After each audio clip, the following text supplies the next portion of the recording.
কি সমস্যা? আপনি আমাদের তাকিয়েছেন কেন? আপনাকে বলছি, আপনি আমাদের তাকিয়েছেন কেন? মাথাটা সরান একটু। ও ওই যে প্রকৃতির দিকে তাকিয়ে আছি, দেখতেছেন ওই যে একটা গাছের উপরে একটা কাক দিচ্ছে প্রকৃতির ডাক। পচত পচত করে হাসছে, কি যে ভালো লাগছে। ওয়াও। আপনার মুখের ভাষায় অনেক সমস্যা আছে। যদি কাঠ দেখতে হয় আপনি জানলার কাছে বসে কাঠ দেখেন।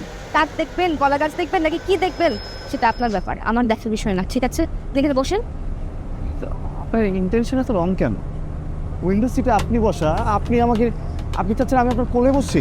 হোয়াট ইজ ইন্টেনশন এমন কেন বুঝতেছি না। হ্যান্ডসাম ছেলে দেখলে কি মাথা ঠিক থাকে না? আমি আপনার সাথে কথা বাড়াতে চাচ্ছি না, প্লিজ আপনি এখানে বসেন, আমি উঠে যাচ্ছি। আমি আপনার কোলে বসবো না। আপনি লিটারেলি বাসা বাপ ভাই নেই, বুঝছেন? আপনার জন্য আমরা ছেলেরা সিকিউর ভাবে এখানে চলাফেরাও করতে পারবো না এখন। Shit. আপনার সাথে কথা বলতেও ইচ্ছে করছে না। মানে আপনাকে আমি জাস্ট আপনার ভালোর জন্য বললাম যে আপনি এখান থেকে বসে খুব কথা দেখে। আমার ভালোর জন্য আপনি আমাকে আপনার কোলে নিতে চান না, বুঝি না কার ভালো হবে। আজব, আমি কখন বলবো আপনি আমার কোলে উঠে বসে? শোনেন, সাথে করে ঠান্ডা পানি নিয়ে ঘুরবেন, উত্তেজনা যখন বাড়বে ঠান্ডা পানি খেয়ে নেবেন বেশি করে। যত সব